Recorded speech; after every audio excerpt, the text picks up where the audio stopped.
오늘 주제가 골다공증입니다. 골다공증이면 관절염에도 영향이 있나요? 관절염 약을 먹고 계시다고 하는데 이 찜질할 때는 냉찜질이 좋다는 얘기도 있는데 온찜질하고 어느 게 좋아요? 이런 질문 주셨습니다, 원장님. 기본적으로 류마티스 관절염 같은 경우에는 골밀도가 떨어지기 때문에 네. 골다공증이 잘 발생하는 대표적인 관절염이고요. 아, 찜질 얘기를 하신 부분은 이제 관절염 증상이 나타났을 때 어떤 것이 좋으냐 이렇게 말씀하시는 것 같고요. 관절 부위에 염증 반응, 홍종, 열통, 예. 빨개지고 열나고 붓고 이런 증상이 초기에 있을 때는 냉찜질을 하셨다가 어느 정도 가라앉고 난 다음엔 혈류순환을 위해서 온찜질로 전환하시는 방법이 좋을 것 같습니다.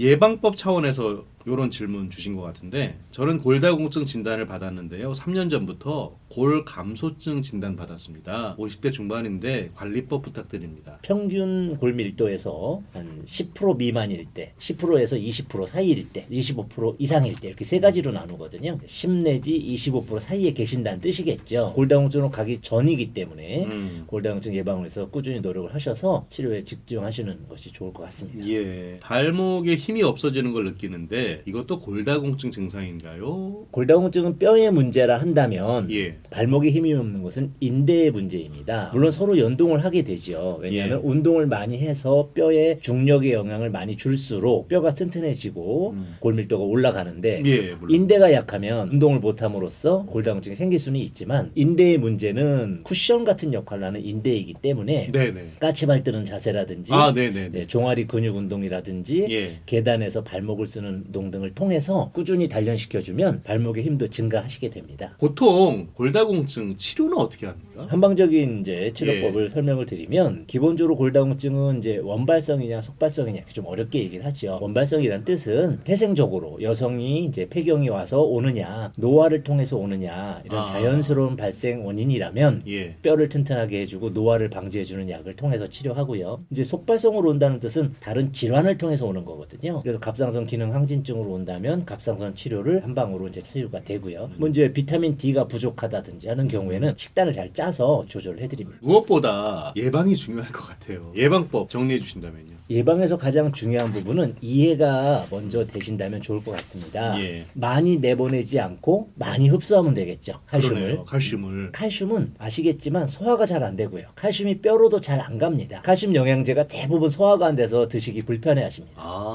그래서 음식에 의해서 칼슘을 섭취하는 것을 권장드리고요. 그러면서 칼슘 섭취가 안 될 때 비타민 D가 칼슘을 잘 섭취해주게 해주는 역할을 합니다. 그래서 비타민 D 영양제를 드시거나 햇볕을 많이 쬐는 운동을 하셔서 비타민 D 합성을 하시라고 권해드리죠.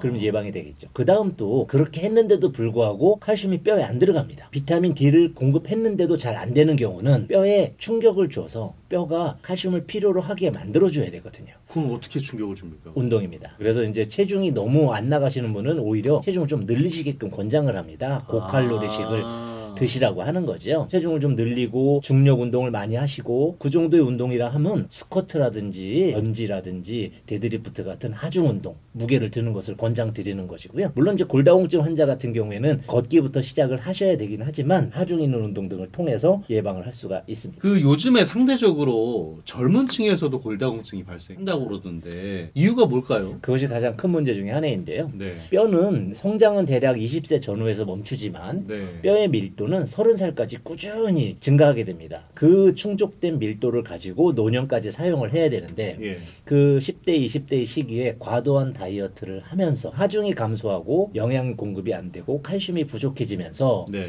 충분히 채워야 될 시기에 채우지 못하고 아주 병적으로 많이 다이어트를 하는 경우에는 20대 때 50대의 골밀도를 보이는 케이스들도 많이 발생할 수 있거든요. 그렇게까지요? 그렇습니다. 그래서 특히 과도한 다이어트 얘가 큰 문제로 지금 대두되고 있습니다. 끝으로 좋은 음식, 좋은 운동 방법이랄까요? 정리해 주시죠. 골다공증이 아직 생기지 않으셨다면 하중이 있는 운동을 하셔야 되고요. 하중 있는 운동을 하셔라. 골다공증이 예. 생기셨다면 걷기부터 시작을 하시고요. 걷기부터. 그리고 음식은 영양제보다도 예. 뭐 멸치라든지 우유, 치즈 등을 드시되 나는 식물성 좋은데 하시면 이제 브로콜리 같은 것들 있죠. 브로콜리. 예, 그렇게 칼슘이 많이 들어간 음식들이 있고요. 칼슘을 잘 흡수하게끔 도와주는 것 중엔 연어 같은 것들이 있습니다. 비타민 D 합성이라든지 마그네슘 관련해서 합성을 돕게 있고요. 그리고 이제 많이 들어보셨겠지만 홍화씨 들어보셨을 거예요. 홍화씨는 골절 치료에도 도움이 되면서 골질들이 잘 붙을 수 있도록 도와주는 역할을 하기 때문에 그것도 예. 좋은 식품으로 분류할 수 있겠습니다. 알겠습니다. 음식을 통한 칼슘 섭취, 그렇습니다. 예, 그리고 적절한 운동 맞습니다. 꼭 필요하겠습니다.